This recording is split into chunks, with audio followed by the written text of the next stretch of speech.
May, miss na miss ko na ka. Gusto ko naman umuwi pero wala talaga pera. May mga kapatid mo, namimiss mo din ba? Opo. Malawagan ka sa kanila. Mga kapatid ko, gusto ko na kayo mag-asama. Mga kababayan, siya po kawawa naman. Sisilipin ko habang wala pa sila.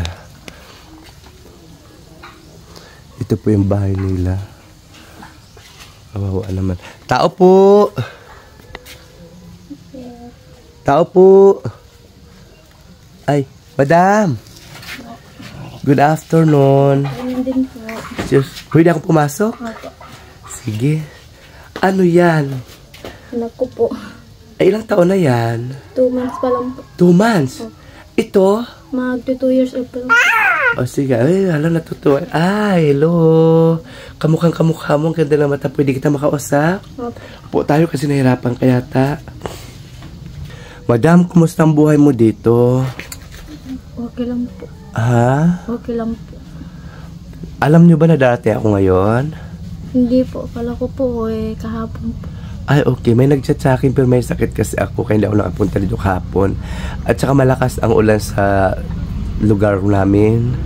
Kumusta buhay mo dito? Minsan po okay, minsan hindi po. Bakit anong minsan okay? Anong okay? Paano yung naging okay yung minsan? Minsan po, pag may trabaho po yung asawa ko po, may makain po kami. Pag wala po siyang trabaho, wala po kayong makain. Ay, okay. So ngayon, asan ang asawa mo? Sa trabaho po. Ilang taon ka na? 24 po. Ang bata mo pa, taga saan ka, madam? Taga Bicol po, Sorsogon. Bicol, Sorsogon.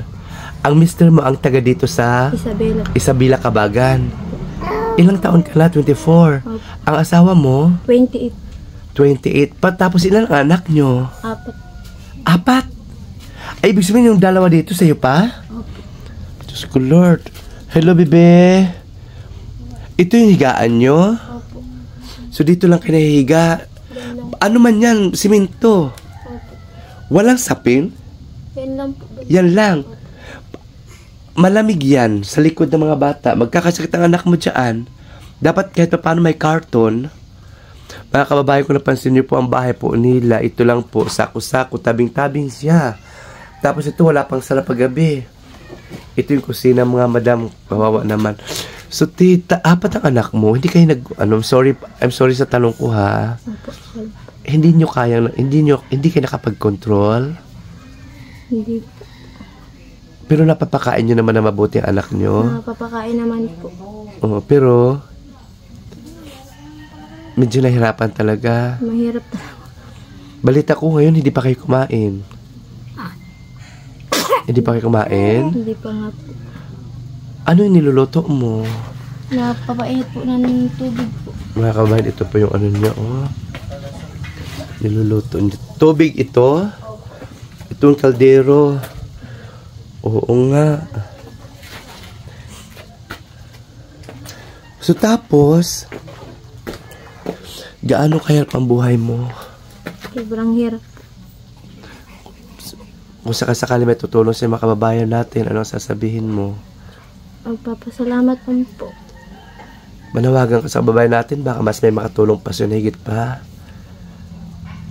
Ang ko lang po, sana po may tumulong po sa amin na makaraos po sa hirap. Tapos, ang daming kulang. Ang daming kulang sa buhay mo. Sa mga magulang mo, baka pwede mo may sasabihin ka. Yung mga magulang ko po sa Bicol, miss na miss ko na po sila. Gusto ko na po sila makita. Matagal ka na ba hindi nakauwi? Opo. Gaano nakatagal? 5 years na po. Sabihin mo kay mama mo. Manawagan ka kay mama mo. May, miss na miss ko na ka. Gusto ko naman umuwi pero wala talaga pera. May mga kapatid mo, namimiss mo din ba? Opo. Manawagan ka sa kanila. Mga kapatid ko, gusto ko na kayo mag-asama. Nakababayan siya po, kawawa naman, te. Sabihin mo ano sitwasyon mo dito. Ito, kahit pa paano nakakaraos din kami. Alam ba nila na ganitong sitwasyon mo? Hindi po. Hindi nila alam. Hindi nga nila alam po kung apat na yung anak ko. Ay mga kababayan, kung sino po nakakilala kay Madam. Ano ulit pangalan mo? Marian Stipe. Alam mo, grabe nadala ko sa luha mo. So sana mga kababayan may makatulong po kay Madam. Ito po siya ay nandito sa Kabagan, Isabela, na kung saan hindi daw po alam ng parents niya na apat na anak niya. Pero wala kayong contact, wala kayong communication. Wala na po, hindi ko na po sila nakokontak.